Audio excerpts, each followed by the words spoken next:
오늘은 따라합시다. 윤택함을 주시는 하나님. 다시 한번 크게 합시다. 윤택함을 주시는 하나님. 우리 하나님은 하나님의 자녀들이 이 땅에 살아가는 동안에 환경을 뛰어넘어서 늘 천국 생활하기를 원합니다.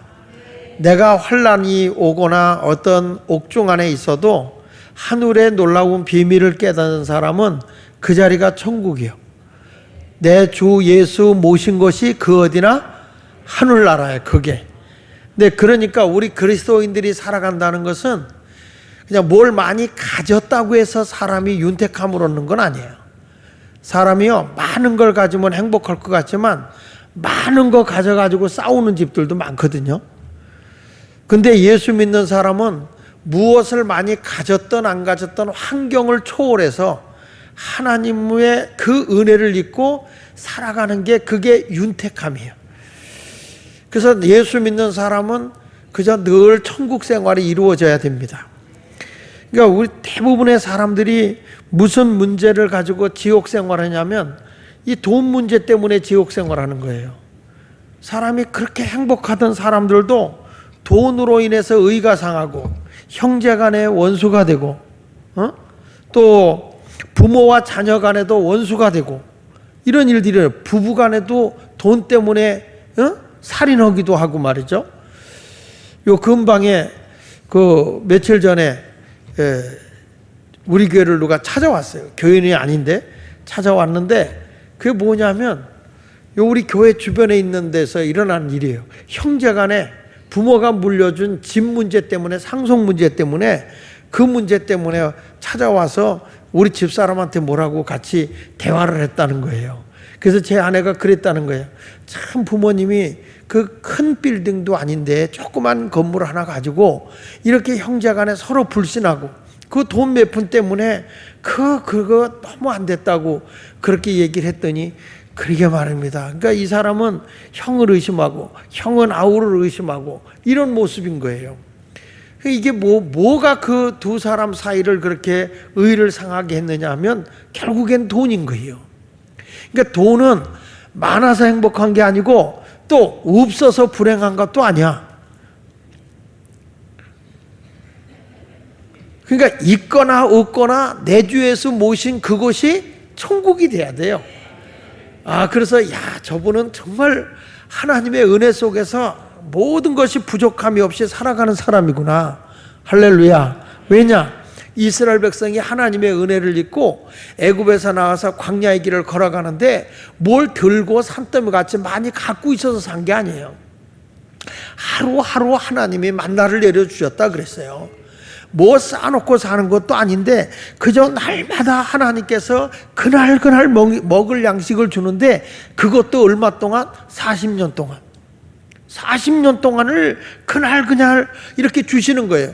근데 우리는 가만히 돌이켜보면 그래도 쌓아놓고 있으면서 걱정을 한다니까. 이스라엘 백성은 광야의 길을 걸어가면서도 그날 하나님이 주는 것 같고도 그저 주님만 바라보고 나갔거든요. 그런데 우리는 가지고 있음에도 원망하고 불평하는 거예요.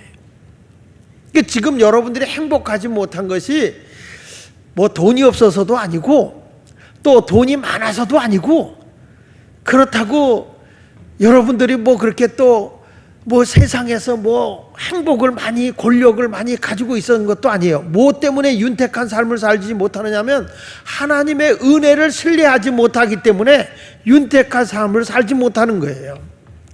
내 인생의 주권자가 하나님이시고 나를 눈동자같이 지켜주시고 나를 보호해 주시는 분이 하나님이다. 이걸 믿으면 그저 주님만 바라보고 굶어도 주님만 바라보면서 내 주 예수 모신 것이 그 어디나 하늘나라 이렇게 돼야 될 줄로 믿습니다.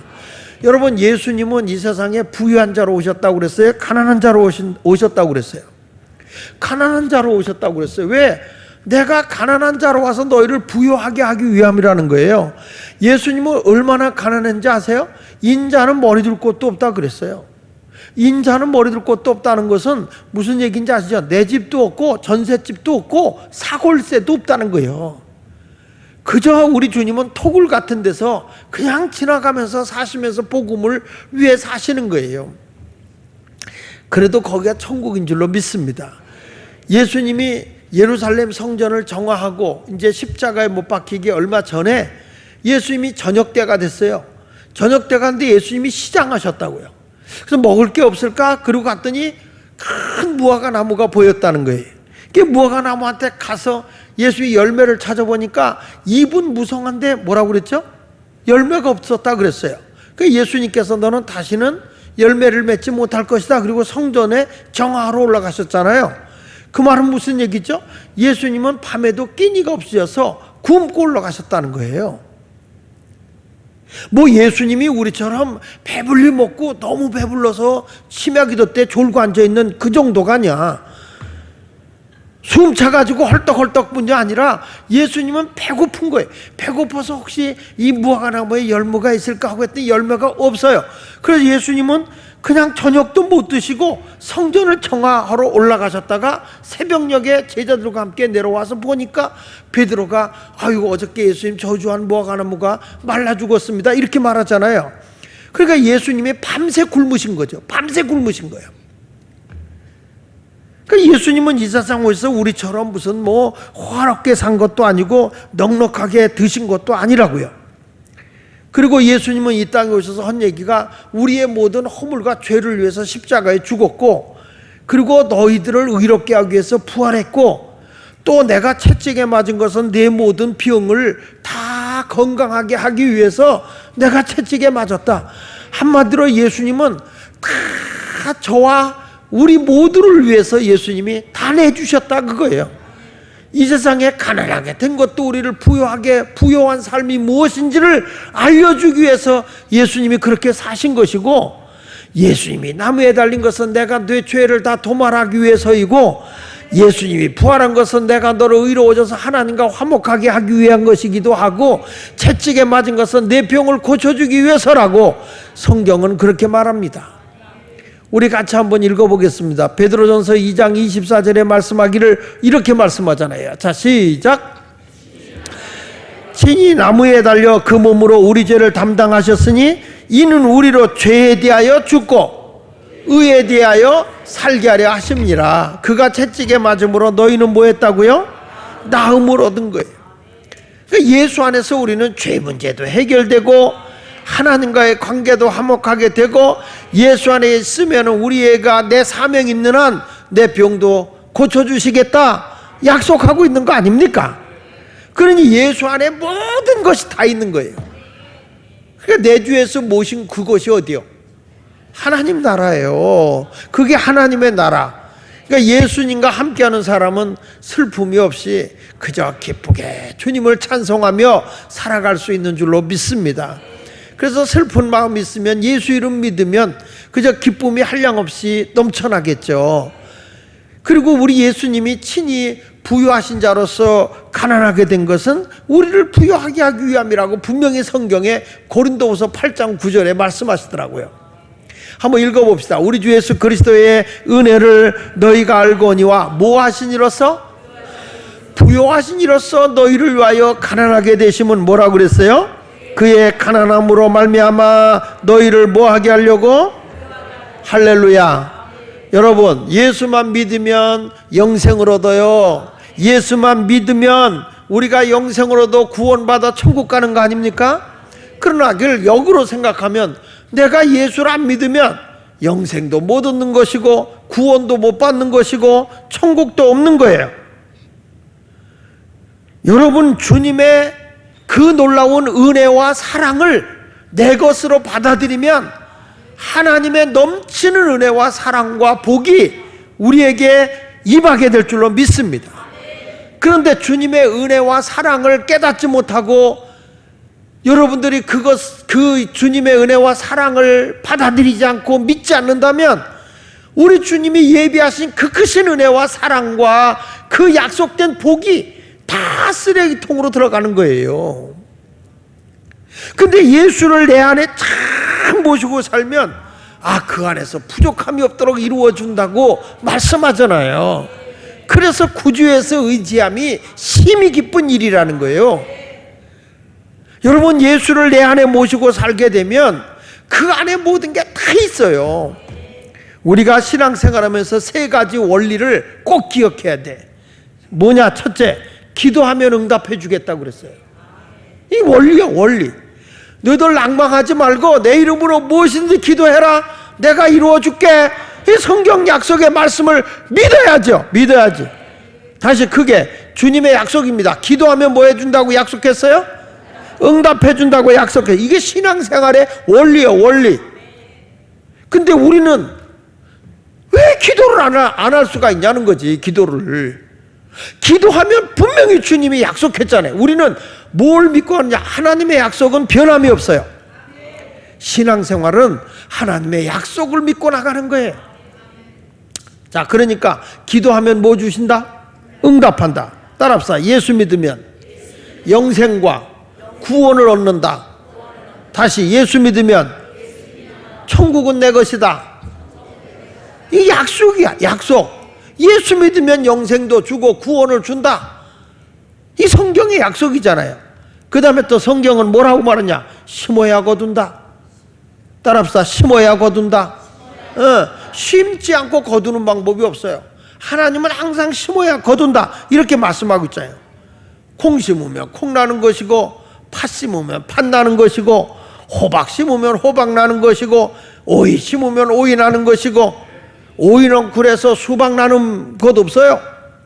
다 오이넝쿨에서 호박 납니까? 우리 주님 앞에 분명히 주님은 말씀했어요. 너는 심는 대로 거둔다는 법칙을 잊어서는 안 된다. 적게 심으면 적게 거두는 것이고, 많이 심으면 많이 거두는 거다. 신앙생활에 있어서 이 세 가지 원리를 우리는 잊어서는 안 돼요. 기도하면 응답해 준다. 예수 믿으면 영생도 얻고 구원 주셔 천국 가게 한다. 그리고 주 안에서 주님을 위해서 심으면 내가 반드시 거두게 해주겠다, 이렇게 말씀하고 있어요. 근데 우리가 심는데 심지 않고 나만을 위해서 살겠다. 우리가 물질을 하나님이 줘도 오직 일편단심 나만을 위해서 산다. 이것은요, 여러분들의 안타까운 게 뭐냐면 다 잃어버리는 거예요. 하나님이 내게 물질을 주잖아요. 이것은 우리가 하나님께는 헌금하는 것이고, 사람들에게는 성도들을 유익하게 하는 것을 우리는 뭐냐면 연보라고 그러거든.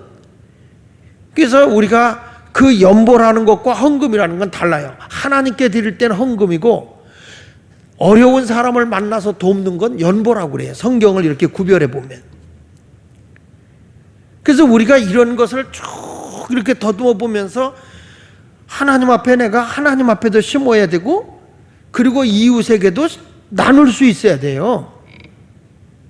왜 아멘을 안 해? 이런 얘기하면 받으라고 할 때는 아멘이 크거든. 근데 성경은 심어야 거둔다고 그랬거든. 심지 않고 어떻게 거둬요? 심지 않고. 자, 성경 여호수아 18장 19절 이하에 보면 이런 말씀이 나와요. 너희가 하나님의 성전에 성별된 것은 절대 손대지 마라. 그러니까 하나님의 영광을 위해 쓰여져야 되는 거니까. 보실까요? 자, 시작. 너희는 온전히 바치고 그 바친 것 중에서 어떤 것이든지 취하여 너희가 이스라엘 진영 바치는 것이 되게 하여 고통을 당하게 되지 아니하도록, 오직 너희는 그 바친 물건에 뭐하지 마라. 손대지 말라. 은금과 동철 기구들은 다 여호와께 구별될 것이니 그것을 어디에 드릴지라? 여호와의 곳간에 드려야 된다. 그러니까 이게 하나님 앞에 온전히 드려진 건 하나님의 영광을 위해서 쓰여져야 되는데, 이때 하나님께 드려진 걸 훔친 사람이 있죠. 누구죠? 아간. 다시, 하나님이 손대지 말라는데 하나님의 곳간에 드는 거 아까워서 훔친 자가 있어요. 누구예요? 아간이요. 답을 가르쳐줘도 대답을 안 하네. 다시, 누구라고? 아간이요. 이거 뭐냐면 하나님 말씀에 불순종한 거예요. 그 한 사람이 하나님 앞에 불순종함으로 인해서 가나안을 정복하러 가는 도중에서 아이성을 정복해야 되는데 약한 아이성에서 패배하고 돌아와요. 그 여호수아가 하나님 앞에 막 울부짖으며, 주님, 이렇게 약한 데한테 우리가 지고서 어떻게 가나안 땅을 정복합니까? 그때 하나님이 너희들이 나의 거룩한 물질을 손댄 자가 있다는 거예요. 하나님의 성전에 그 성별된 것을 부정되게 한 자가 있다는 거예요. 그게 누굽니까? 그래서 제비 뽑아봐서 나온 게 아간이잖아요. 그랬을 때, 자, 보십시다. 여호수아 7장 21절에 아간이 고백하죠. 시작. 내가 노력한 물건 중에 시날산의 아름다운 외투 한 벌과 은 200세겔과 그 무게가 50세겔 되는 금덩이 하나를 보고 탐내어 가져갔나이다. 보소서, 이제 그 물건들을 내 장막 가운데 땅속에 감추었는데 은은 그 밑에 있나이다 하더라. 결국에 하나님의 말씀을 불순종하고 부정된 인간의 순간적인 욕심이에요. 순간적인 욕심. 그것이 하나님의 영광을 가리운 거예요. 그로 인해서 아간이 돌맞아 죽게 되는 거죠. 저는 성경을 지난번에도 얘기했지만 성경을 통해서 다른 일반적으로 죄를 범한 건 하나님이 그래도 봐주는데 하나님 앞에 성별된 물질만큼은 하나님이 굉장히 엄하세요. 이 물질을 잘못 끈다면 다 하나님이 그냥 죽여버려. 그거는 이 두려워야 돼. 여러분, 우리가 하나님께 물질을 받잖아. 물질을 받는 것보다 더 두려운 게 뭐냐면 우리가 이게 하나님 앞에 드려질 건 드려져야 되고 또 사람들에게 어려운 자에게 나눠야 될 것은 나눠줘야 되는 거예요. 나만을 위해서 살겠다는 탐심은 절대 하나님이 용서하지 않아요. 여러분, 신약에서도 이 아간과 같은 사람이 있잖아요. 누구죠? 가룟 유다. 자기 선생님을 팔아서 자기 말이야 은전 30냥 가지면 뭔가 자기가 행복할 줄 알았겠지. 내가 이걸 기초자금을 해서 사업을 하려고 했는지는 모르겠지만 그 사람이 은전 30냥에 예수님을 팔아버린 사람 아닙니까? 여러분, 가룟 유다가 누구예요? 예수님의 제자예요. 예수님 곁에서 말씀의 가르침도 다 받았고요. 예수님이 오병이어 기적을 일으키는 것도 받고 죽은 자도 살리는 거 받고 무리로 걸으시는 것도 받고 예수님께서 그 각색병 든 사람을 다 살리는 것도 봤어요. 그런 가룟 유다가 어떻게 하나님 앞에 이런 끔찍한 죄를 범할 수 있어요? 성경은 이렇게 말해요. 하나님이 그 마귀가 그에게 예수를 팔려는 생각을 넣었다고 그랬어요. 사람이요, 하루 평균 5만 가지 생각을 한대요. 5만 가지 생각을 한대, 사람이. 그래서 우리가 얘기할 때 그러냐, 넌 왜 5만 가지 생각은 다 하고 있냐? 5만 생각은 다 하고 있구나. 그런 얘기 해요, 안 해요? 그래서 왜 그 말이 나온 거냐면 5만 가지 생각을 한다는 거예요. 그 생각 속에는 하나님의 생각도 있고 사람의 생각도 있고 마귀의 생각도 있다는 거예요. 근데 그때 우리가 생각 속에서 하나님의 생각을 받아들이면 내가 사는 거지만 하나님이 기뻐하지 않는 마귀의 생각을 받아들이게 되면 내가 패망하는 거죠. 근데 마귀는 성령의 생각도 아니고 사람의 생각도 아니고 마귀의 생각이 탁 들어가니까 예수님을 배반해 버리는 거예요. 은전 30냥에 예수님을 팔아버렸는데 여러분, 가룟 유다가 그것 갖고 행복하게 살 줄 알았지 결국에 괴로워 못 견디고 그로 인해서 자살해 죽는 거예요. 여러분, 지금의 많은 사람이 자살해 죽는 사람 가운데 보면 뭐 우울증 앓는 사람만 그러는 게 아니라 기업인들도 자살해 죽는 사람 많아요. 돈이 없어서가 아니에요. 우리의 생각이 잘못되면 죽는 거예요. 돈이 많고 적음을 떠나서 무슨 생각이 나를 지배해야 되느냐? 예수 생각이 나를 지배해야 여러분의 삶은 윤택한 삶을 살게 되는 겁니다. 할렐루야. 여러분, 아나니아 삽비라도 다 자기의 전 재산을 들여서 주님을 위해 살겠다는 생각이 그게 순수한 생각에서 온 게 아니에요. 제자들이 전 재산을 다 하나님께 드리고 말했죠. 그러면서 막 칭찬을 받은 바나바를 보니까 자기도 칭찬받고 싶은 생각이 드는 거예요. 그래서 전 재산을 다 드린다 그러고 거짓말로 절반만 드렸잖아요. 그때 뭐라고 얘기해? 야, 네가 가지고 있을 땐 네 거 아니냐? 근데 왜 하나님 앞에 성별해 놓고는 거짓말하냐는 거예요. 몽땅 안 들여서 그가 죽은 게 아니고 하나님 앞에 거짓된 물질관. 그 목회하면서 저도 제일 두려운 게 뭐냐면 하나님 앞에서 물질관이 바로 서지 않으면 두려운 거예요. 여러분, 우리가 그동안 신앙생활 잘해. 어려운 중에 있을 때 주를 위해 살겠습니다. 주를 위해 바르게 살겠습니다. 하나님 나에게 물질 주면 주님의 영광을 위해 살겠습니다. 그랬던 사람들이 막상 경제 문제가 풀려지고 모든 게 많아지잖아. 그러면 전부 다 돈이 신이 돼버리고 하나님과 나와 약속했던 건 다 잃어버려요. 그럼 그 사람이 그 행복해지겠느냐 이거예요. 성경을 통해서 보세요. 여러분이 하나님과 약속을 했고 하나님 영광을 위해 살겠다고 했으면 그렇게 살아야 돼. 그렇게 살아야 돼. 아멘이 현찮네. 여러분 지금 옛날보다 많이 낮았지. 그러니까 이런 설교하니까 찔리지 지금요. 없을 때는 걱정이 없어. 근데 조금 안정되니까 이게 걱정이 되는 거예요 이게. 그래도 하나님은요, 하나님 것과 우리의 먹을 것을 구별해 주시는 분이야. 욕심 부리지 말고 하나님 앞에 깨끗한 경제적 삶을 살아가는 여러분이 되어서 윤택한 삶을 살아갈 수 있는 성도가 되시기를 예수 이름으로 축원합니다. 자, 그러면 첫 번째로 윤택한 경제 문제법은 심는 거라고 그랬어요. 따라합시다. 심자.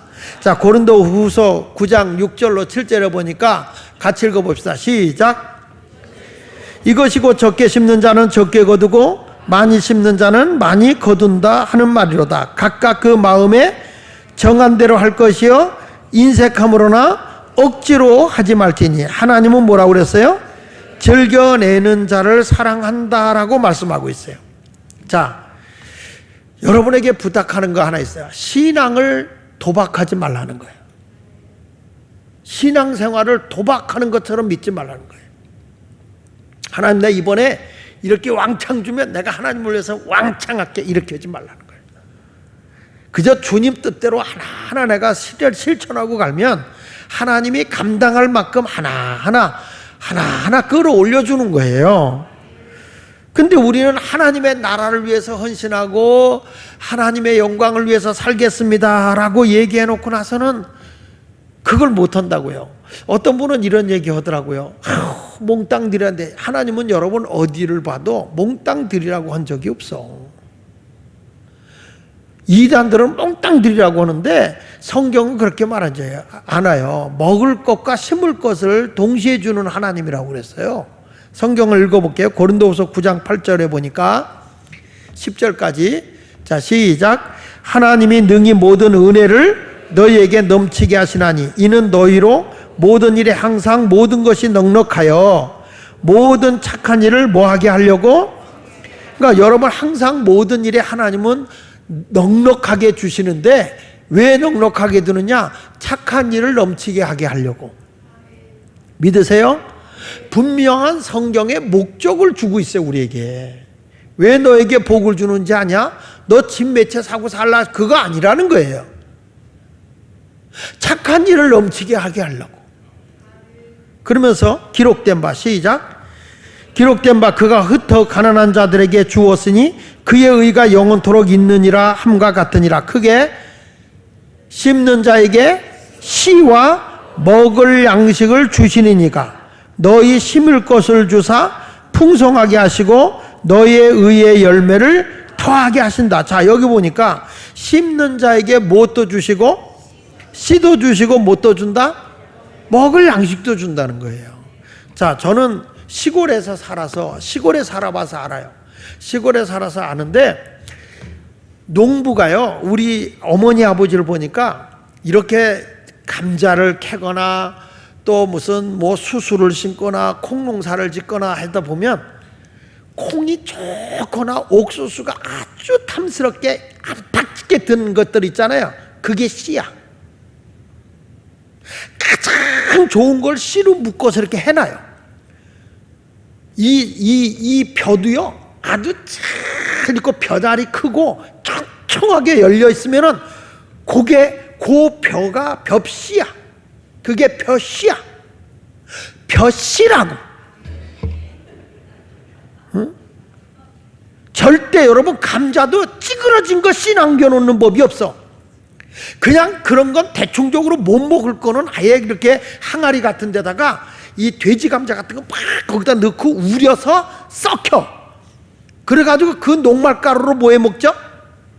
그게 감자떡이요. 감자떡. 옛날에 감자떡은 먹으면 어땠어요? 쌉쌀했어. 왜냐하면 썩혀서 그 가루다가 해 먹으니까. 요즘 감자떡은 그냥 감자떡이 아니야. 녹말가루 떡이지 그냥. 우리 옛날에 감자떡은 아주 시커멓으면서 그 감자떡 쫙 해서 그 먹어보면 아주 차지고 많이도 안 먹었으니까 애들은. 그러니까 이게 보면 옛날에는 그냥 그런 것들은 그냥 우리가 먹었어. 그러나 좋은 것들은 반드시 씨로 남겨놨다. 할렐루야. 여러분 어떻습니까? 하나님 앞에 씨를 심는 것이 좋은 것을 심나요? 먹고 나면 찌꺼기로 심나요? 거짓말하면 지옥 간다고. 하나님 앞에 가장 좋은 걸 심나요? 아예 먹어버리는 거 아닌가? 여러분 보세요. 사람이요, 내가 월급을 받든지 장사를 해서 돈을 딱 벌는 순간에 성령은 이게 하나님께 드릴 씨다 알려줘. 진짜 알려줘. 이건 하나님의 것이다 알려줘요. 그런데 두 번째 생각으로 딱 넘어가니까 걱정이 되는 거예요. 왜? 먹을 양식이 있어. 이게 뭣도 해야 되고 뭣도 해야 되고 이런 생각이 자꾸 들어. 그렇죠? 내가 너무 찔러? 응? 하나님이 물질의 수입이 딱 생기는 순간에 벌써 여러분의 첫 생각은 하나님 앞에 뭘 해야 될지 하나님이 알려줘 안 알려줘? 알아. 그런데 애 학비가 자꾸 왔고 또 무슨 일이 생겼고 뭐 이런 거 저런 거 쓸 걸 딱 생각하는 순간에 씨는 없어져. 씨는 하나님께 심을 씨는 없어지고 뭐만 지금 기억나? 먹을 양식. 내게 필요한 거를 먼저 생각하는 거예요. 그래서 여러분들이 안타깝게도 하나님이 먹을 양식도 주고 심는 씨도 주는데 씨채 먹어버리니까 여러분의 삶이 넉넉하겠어요? 쪼그라지겠어요? 이거요, 가볍게 들을 얘기가 아니에요. 내 삶이 윤택한 삶을 살기 위해서는 반드시 심는 씨가 없이는 윤택한 양식을 거둘 길이 없어요. 우리 집이 진짜 먹을 것도 없는 집이었고 가난한 집이었어요. 그래도 저희 어머니 아버지가 절대 씨는 안 먹었어. 광해 가보면 씨들을 벼 같은 것도 항아리에다가 쫙 이렇게 그냥 이렇게 저장을 해놨어요. 요거는 모짜리에다가 심을 벼씨라는 거예요. 벼씨라는 거예요. 뭐 요즘에는 뭐 그렇지만 옛날에는 우리가 그 쌀밥을 해 먹을 때 절구에다 벼를 쪘어요. 절구에다가 팍 벼를 쪄가지고 그걸 까서 그걸로다가 이제 그 밥을 해 먹었기 때문에 그냥 거기서 퍼다가 지금 먹을 거 급하니까 가다가 절구에다가 이렇게 쪄서 그걸 해야 되는데 종자는 굶는 한이 있더라도 어머니 안 퍼옵디다. 굶는 한이 있더라도 어머니는 절대 종자는 안 갖고 옵디다. 왜? 그건 심어야 우리 가족이 다음에 보장받으니까. 지금 우리 하나님이 하시는 말씀이에요. 다시 보세요. 심는 자에게 크게 시작.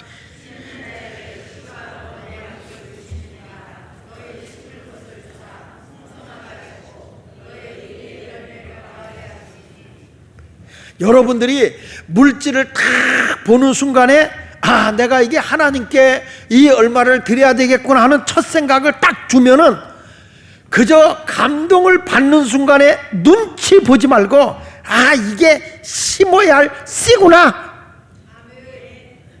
그리고 다른 거 생각하지 말고 씨는 무조건 하나님 앞에 먼저. 그렇게는 쉬운데 막상은 생각은 걱정이 많아. 그렇죠? 그래도 이렇게 생각하세요. 씨와 먹을 양식을 주시는 하나님. 예. 따라합시다. 심을 씨와 먹을 양식을 주시는 하나님. 지금 내가 아무리 모자란다 할지라도 하나님 앞에 심으면 반드시 넉넉하게 돼 있어. 이게 신앙의 원리요. 그래서 우리 성도들이 윤택한 삶을 살아갈 수 있는 성도가 되시기를 예수 이름으로 축원합니다. 찬송 우리 한 장하고 말씀을 이어갑시다. 405장 주의 친절한 팔에 안기세. 우리 한번 405장 찬송 한 장하고 말씀을 이어갑시다. 405장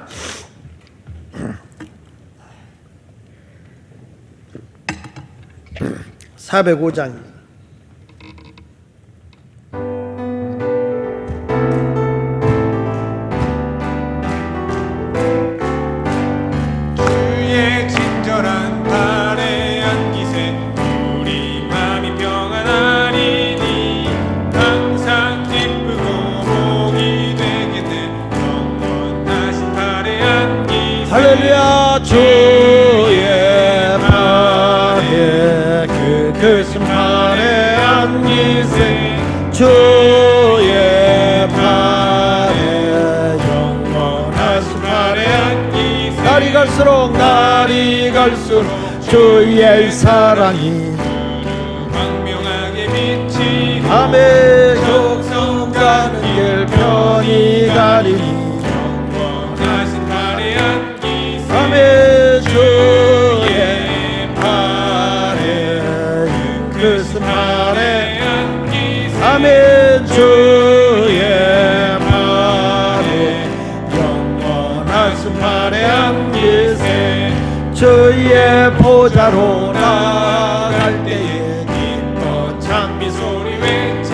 아멘. 흑과 두려움 없어지리니 영원하신 발에 안기세. 아멘. 주의 팔에 크신 발에 안기세. 주의 팔에 영원하신 발에 안기세.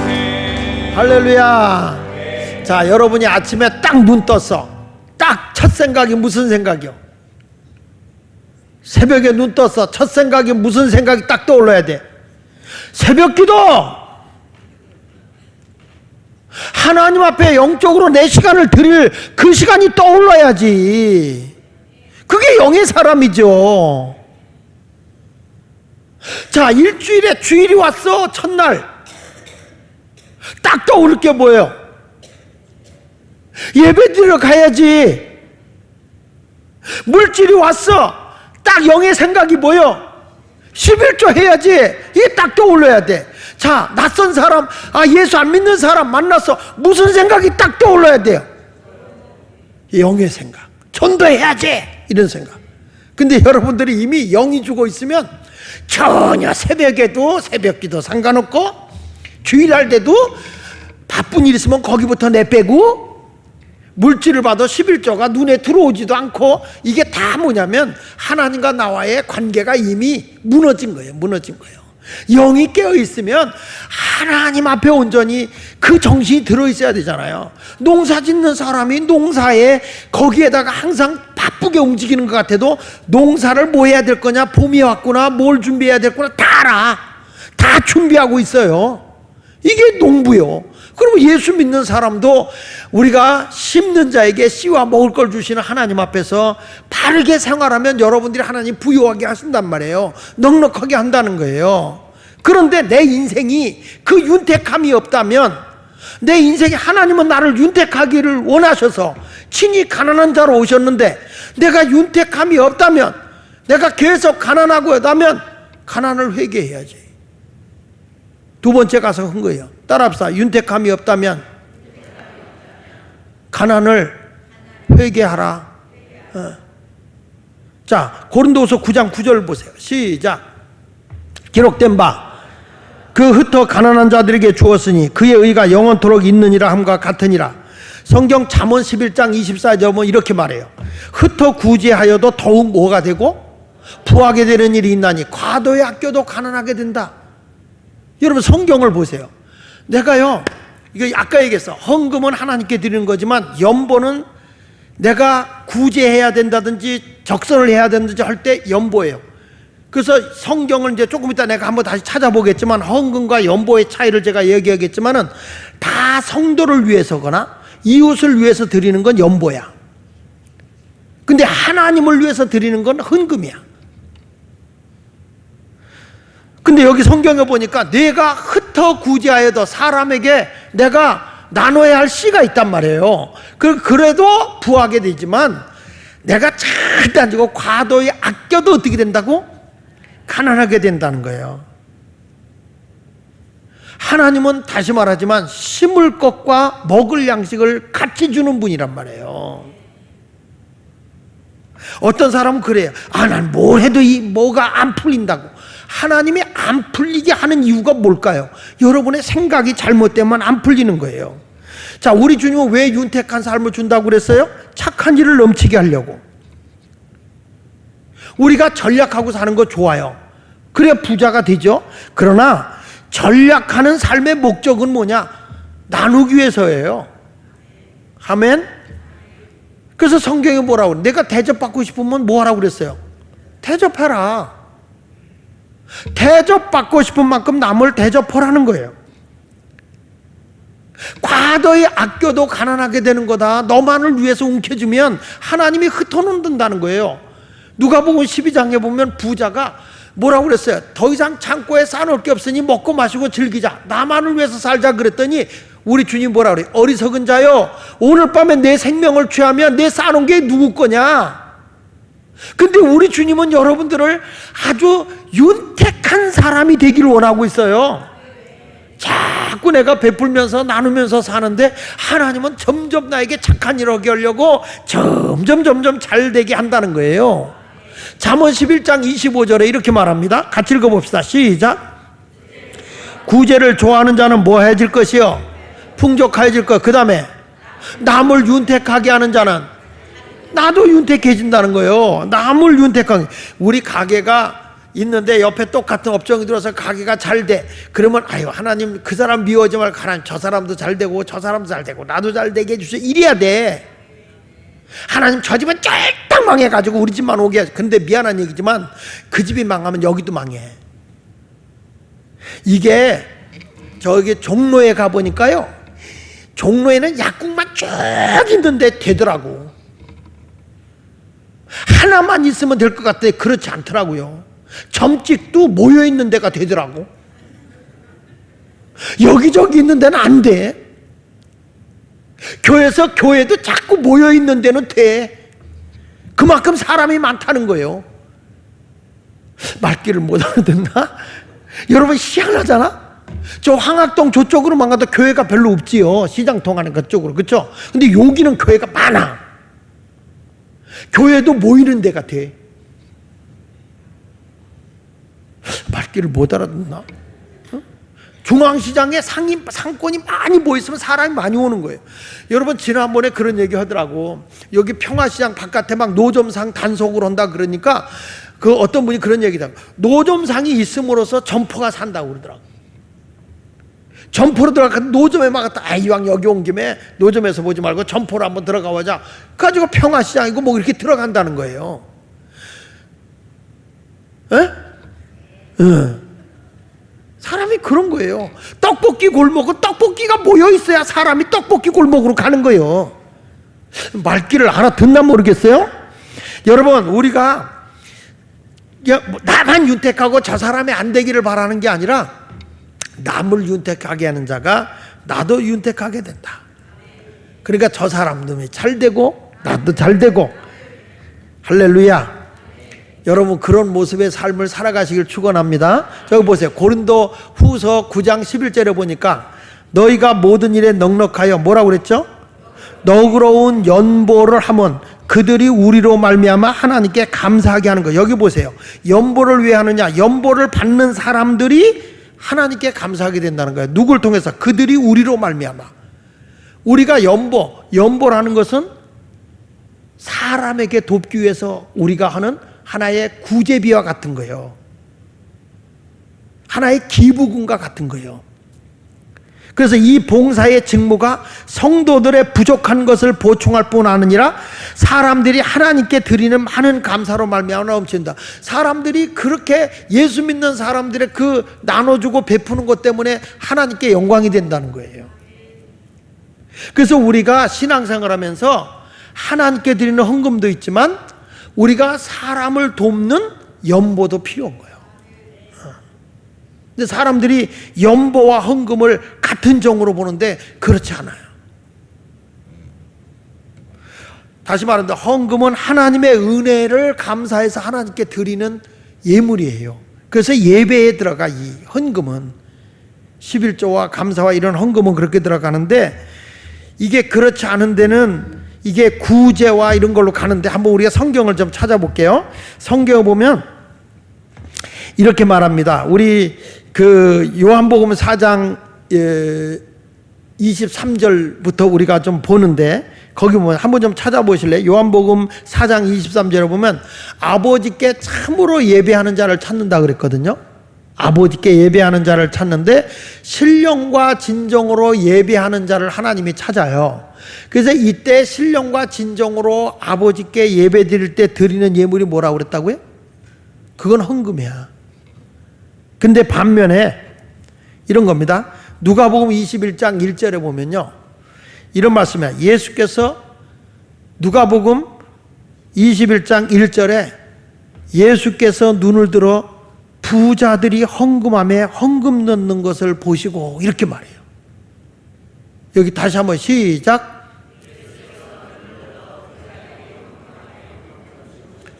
그러니까 예수님 당시에 헌금함에 헌금을 넣는 거예요. 그러니까 이건 뭐냐면 하나님께 드리는 게 헌금인 거예요. 마가복음 12장 43절에도 나오는데 가난한 과부는 헌금함에 넣는 모든 사람보다 더 많이 넣었다 이렇게 말해요. 마가복음 12장 43절에 보면 예수께서 제자들을 불러다가 이르시되 내가 진실로 너에게 이르노니 이 가난한 과부는 헌금함에 헌금을 넣는 것을 헌금함에 넣는 모든 사람보다 많이 넣었다. 이 마가복음 12장 41절에도 보면 예수께서 헌금함에 대하여 앉으사 무리가 어떻게 헌금함에 돈 넣는가를 보실새 여러 부자는 많이 넣었다. 그러니까 여기 성경에도 보면 헌금함에 헌금을 넣는 것이 있어요. 한 번 더 볼게요. 요한복음 8장 20절에도 보면 요한복음 8장 20절 이렇게 나와요. 이 말씀은 성전에서 가르치실 때 헌금함 앞에서 하셨으나 잡는 사람이 없었다. 하나님의 성전에서 예수님이 꼭 어디 앉아서 있냐면 꼭 그 좀 안 보는 데 있지. 꼭 헌금함 옆에서 이렇게 보고 있어. 우리 예수님도 조금 짓고 주셔. 그래서 여기가 많이 넣네. 부자가 많이 넣는 것보다 이 사람의 생활비 전체를 다 넣네. 이렇게 말하는 거예요. 그런데 이것이 말이에요. 그 어디 오냐면 이 사도시대 때로 넘어오면서 이때 사도들은 바울이 보니까 막 흉년도 만나고 교회들이 어려운 교회도 많고 그러잖아요. 근데 이런 데로 보낼 때는 다 이 헌금이라고 그러지 않고 연보라고 그래요. 연보라고. 한번 볼게요. 로마서 15장 26절에 보면요.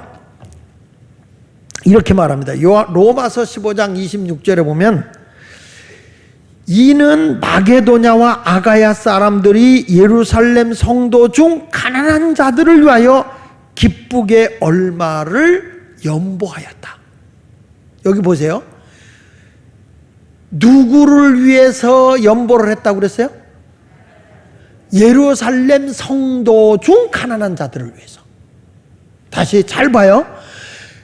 목적이 누구를 위해서 이 연보가 쓰여져? 누구를 위해서 쓰여져요? 예, 예루살렘 성도가 흉년 만나가지고 굉장히 어렵거든요. 가난한 성도를 위해서. 그러니까 이때 이게 뭐냐면 그 하나의 동정, 기부금, 성금이야 이게. 성금, 헌금이 아니고. 그래서 이때를 뭐래 하면 여기서 연보를 얘기할 때는 코이노니아라고 그래요. 성도의 교제를 나누면서 베풀어 주는 거야.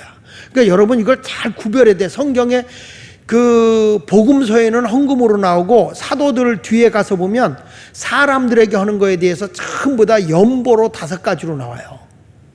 연보로. 그러니까 이제부터 연보와 헌금을 구별해야 돼. 무슨 말인지 알죠?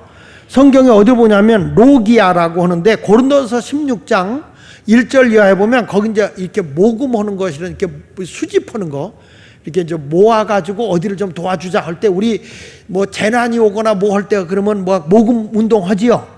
어? 그걸 연보라고 그래. 여기 보세요.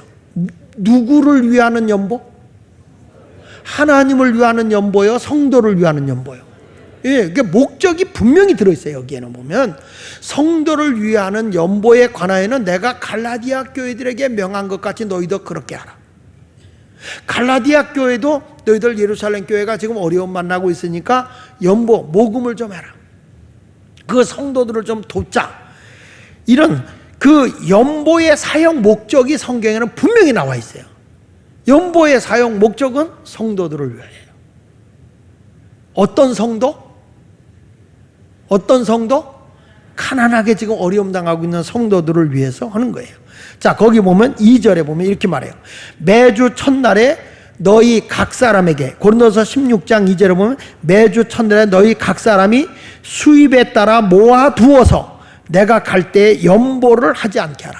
그때 모금하게 하지 말고 미리미리 모금을 좀 해놨다가 내가 그 어려운 데를 가지러 갈 때 그때 그 모금한 걸 나한테 줘라. 그러면 내가 그 예루살렘 교회에 그 가난한 성도를 위해서 이 연보를 쓰겠다. 이렇게 말하는 거예요. 이해가 되세요? 안 돼? 분명히 성경을 보세요. 연보는 누구를 위해 쓰라는 목적이 나와 있어요. 사람들을 위해서. 또 한 번 보면 고린도서 8장 1절 이하에 보면 거기도 똑같은 얘기가 나와요. 고린도후서 8장 1절로 4절에 형제들아, 하나님께서 마게도냐 교회들에게 주신 은혜를 우리가 너희에게 알리노니 환난의 많은 시련 가운데서 그들이 넘치는 기쁨과 극심한 가난이 그들의 풍성한 연보를 넘치도록 하게 하였느니라. 내가 증언하느니 그들이 힘대로 할 뿐 아니라 힘에 지나도록 자원하여 이 은혜와 성도 섬기는 일에 참여함에 대하여 우리에게 간절히 구하니 그랬어요.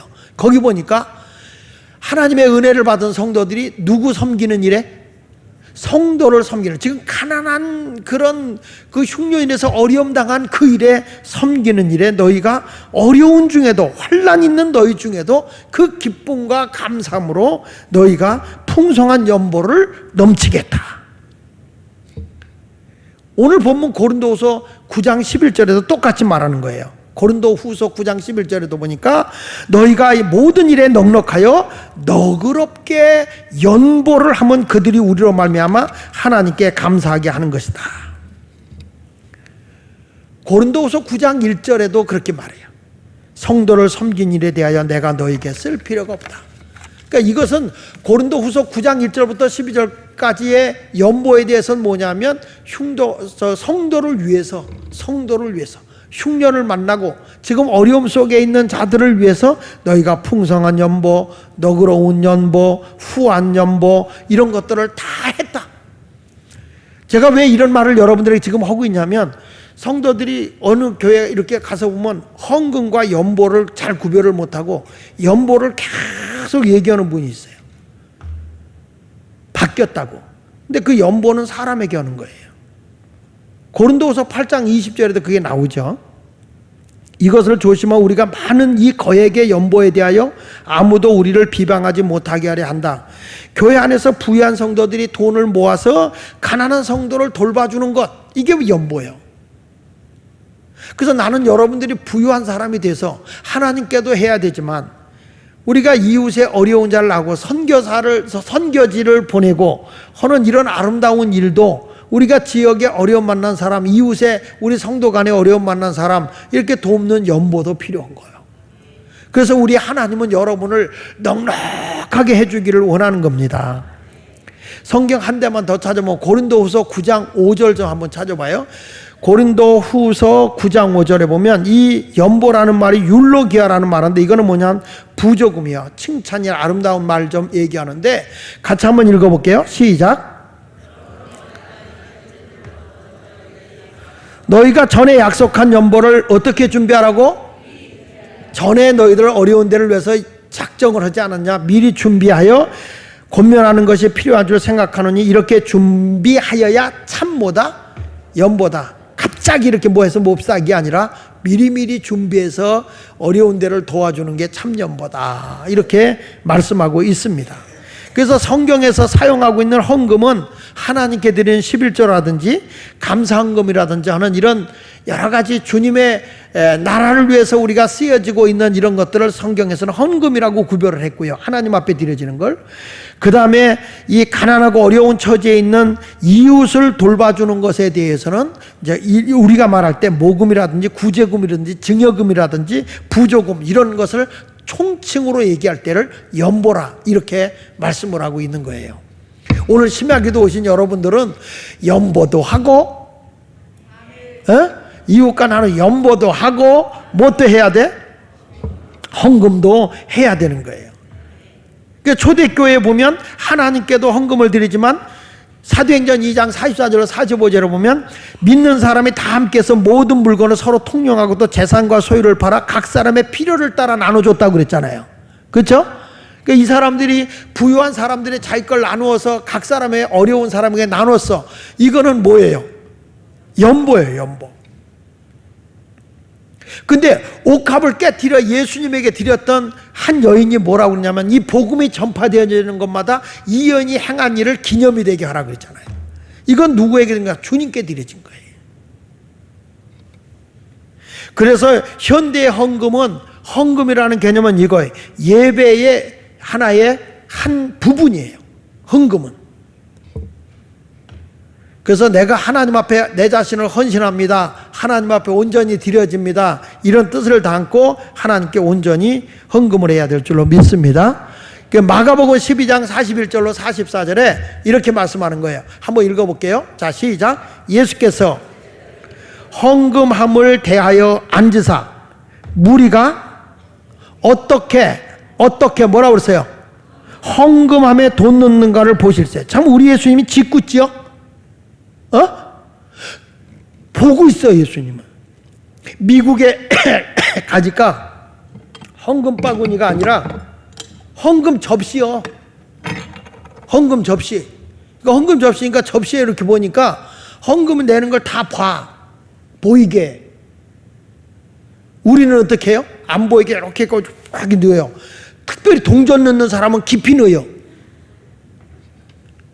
왜냐하면 찔렁 소리 나니까.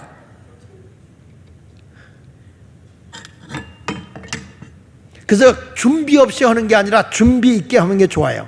자, 거기 봅시다. 시작. 한 가난한 과부는 와서 두 랩돈 곧 한 고드란트를 넣는지라. 예수께서 제자를 불러다가 이르시되, 다 같이 읽어보세요. 내가 진실로 너희에게 이 가난한 과부는 헌금함에 넣는 모든 사람보다 많이 넣었도다. 그들은 다 풍족한 중에 넣었지만 이 과부는 가난한 중에서 자기의 모든 소유 곧 생활비 전부를 넣었다. 그러니까 우리 하나님은 액수를 보는 게 아니라 내 생활 속에서 얼마나 최선을 다하느냐. 하나님은 그걸 보는 거예요. 나는 2019년도에 사랑하는 여러분들의 기도하면서 하나님 앞에 이런 기도했으면 좋겠어. 하나님, 나를 윤택하게 해주세요. 나를 윤택하게 해주셔서 하나님 앞에도 넉넉하게 할 수 있지만 우리가 이웃에게도 나누면서 살 수 있는 그런 윤택함을 나에게 허락하여 주시옵소서. 이것이 우리가 해야 할 일이라는 거예요. 그래서 우리가 헌금을 통해서 섬겨야 할 일이 뭐냐면 영적 지도자들을 잘 돌봐주죠. 갈라디아서 6장 6절에 보면 가르침을 받는 자는 말씀을 가르치는 자와 모든 좋은 것을 함께하라. 성경에 복음을 전하러 가는 사람, 하나님의 복음을 위해서 전하러 가는 분들에게 이런 말을 해요. 뭐라고 하냐면 마가복음 6장 8절로 9절에 보면 여행을 위하여 지팡이 외에 양식이나 배낭이나 전대의 돈이나 아무것도 가지지 말며 신만 신고 두보로도 입지 말라. 복음을 위해서 가는 자들은 다 하나님이 저들을 먹이고 입힌다는 거예요. 그 이유는 성도들을 윤택하게 하니까. 양의 젖을 먹고 사는 게 목사거든. 왜 아멘을 안 해? 난 그래서 여러분들이 잘 돼야 되는 거예요. 할렐루야. 나는 우리 교인들의 그런 욕심이 있었으면 좋겠어. 뭐 하다 보면 목사님 저를 위해서 축복 기도 좀 자꾸 머리를 좀 뒤밀어야 되거든. 제가 이번에 은혜 한인교회 집회를 갔더니 만나는 사람마다 날더러 축복 기도 해달라는 거야. 내가 선교지도 가야 되고 뭣도 해야 되고 하는데 그저 목사님 기도해 주세요. 축복 기도 이번에 내 또 뭐 해야 되는데 기도해 주세요. 아니 나는 그래서 아니 화장실 앞에 화장실 들어가라 해도 붙들려서 기도해 주고 내가 복 받아야 내가 하나님 나라 위해서 일하죠. 목사님 기도해 주세요. 아니 또 그 교회 목사님은 한 수 더 떠 그냥 아무나 붙잡고 그냥 사무실에 들어왔다 그러면 일로 들어와 목사님 이 사람 좀 축복 기도해 주세요. 이 사람을 위해서 축복 기도해 주세요. 성경대로요. 성경에 보면 축복을 해야 하나님이 복을 주니까. 여러분들도 그런 욕심이 있었으면 좋겠어. 우리 교회들 내가 거기 가서 배운 게 은혜 한인교회는 뭐 선교사들을 많이 내보내는 교회니까 성도들이 복을 받아야 되는 거야. 그렇지 않으면 선교사들이 굶어. 선교사들을 한 교회가 377명을 보냈으니 377명의 선교사의 생활비를 대줘야 되고 선교비를 대야 되니까 거기다가 또 이 한국에 온 탈북자, 지금도 보니까 그 은혜 하나님께서 탈북자들을 위해서 지금 제주도에서 연수훈련을 시키고 있더라고요. 그 한교영 목사님 뭐 얘기 들어보니까 지금 여기에 탈북자들이 와서 지금 한 80여 명이 훈련받고 있다는 거예요. 근데 그 사람들을 섬기기 위해서 미국에서 40여 명이 비행기 타고 왔다는 거예요. 그들을 섬기기 위해서. 이분들이 다 직업 있는 사람들인데 그 선교를 위해서 팽개치고 오는 거예요, 이 사람들이.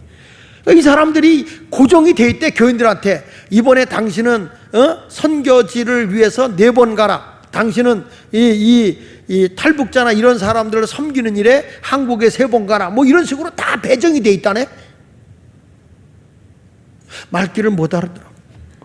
그러니까 이 사람들이 생활이 잘 되네. 그런데 그것도 교회에서 돈 대주는 게 아니라 자기 돈을 대고 가야 돼. 이번에도 거기에 재직들이 다 크루즈로 재직 훈련을 시키러 가는데 4박 5일을 배 타고 하면서 강사가 나야 또. 그러니까 배 안에서 재직 훈련을 시키니까 도망갈 데가 없는 거예요. 도망가면 바다야. 그러니까 도망갈 수가 없잖아요. 그러니까 교육을 다 받는 거예요. 그 교육을 받는데 그분들이 그 얘기를 하는 거예요. 이 배 타고 오는데 다 모든 경비는 개인이 다 부담하고 온다는 거예요. 절대로 교회가 대줄 능력도 없고 대주지도 않고. 그게 뭘 하느냐? 그러니 자기들이 돈을 못 벌면 안 된다는 거예요. 그러니까 목사님 그냥 만나는 사람마다 이 사람이 사역을 할 사람인데 부유하지 못해서 넉넉하지 못해서 그렇다고 그냥 기도해달라고 그냥 열심히 나는 그냥 가서 기도만 해주는 거예요. 그리고 나를 어디서 재우느냐? 은퇴한 선교사들 선교센터에서 잘하는 거예요. 그리고 거기서 자면 이분들이 다 와서 선교사들 있는 사람들이 와서 무슨 얘기 하겠어요? 목사님 우리 선교사들 어려운데 좀 다 그러지.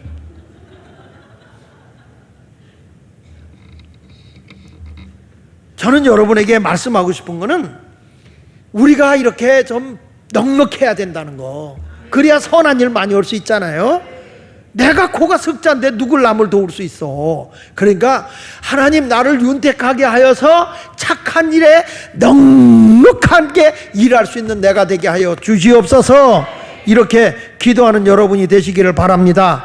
빌립보서 1장 5절에도 보니까 이런 말이잖아. 너희가 첫날부터 이제까지 복음을 위한 일에 참여하고 있기 때문이라 그러잖아요. 선교 사역을 지원하고 있는 거예요.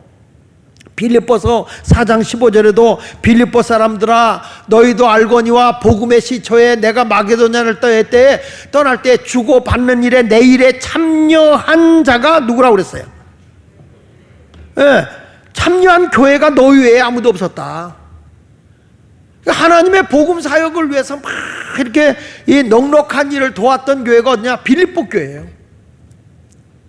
바울은 이것을 칭찬하는 거예요.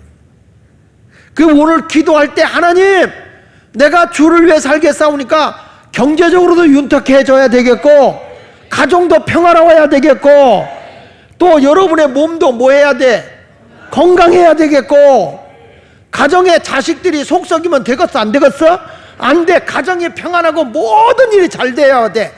그게 뭐냐면 가정에 가도 윤택하고, 애를 봐도 윤택하고, 교인들끼리 만나도 윤택하고, 모든 직장에 가도 거기가 다 평안하고 안 되고 다 윤택하게 해주시는 하나님을 경험할 수 있기를 바랍니다. 에베소 4장 28절에 이렇게 말하잖아요. 도둑질하는 자는 다시 도둑질하지 말고 돌이켜 가난한 자에게 뭐 할 수 있도록, 구제할 수 있도록 자기 손으로 수고하여 선한 일을 하라 그랬단 말이야. 그러니까 하나님, 나 누구 도움받고 이러지 않게 하시고 내 손으로 부를 누려서 선한 일을 하게 하여 주시옵소서. 이런 모습이 돼야 되는 거야. 이런 모습. 제가 이 아이패드 이거 하는데, 이 아이패드가 이게 전기가 끊어졌어. 이게 끊어졌는데 이걸 해준 친구가 LA에 있는 김순학 장로님 아들이거든. 아들이 잘 돼서 그 전에 목사님 이거 꼭 볼 때마다 복음 전하는데 사용하시고 저를 위해서 축복기도 해주세요 하고 이 정기라는 이 친구가 해줬는데 굉장히 일을 크게 잘하고 하나님의 복을 많이 받았어, 이 자녀들이. 그 이번에 LA 가지고 내가 전화했지. 야, 네가 해준 거 고장났어. 내가 이거 가지고 복음 전하면서 너를 위해서 하는데 밑에 지금 이게 다 끊어져 가지고 캄캄하게 나와. 어떻게 할 거야? 그랬더니 나 지금 기대하고 있어요. 목사님, 제가 금요일 날 한국 들어가는데 가지고 갈게요. 지금 잠이 안 와. 이 친구가 하는 말, 목사님 아직도 그걸 쓰고 계세요? 아직도 그걸 쓰고. 야, 인마, 그럼 네가 안 바꿔주는데.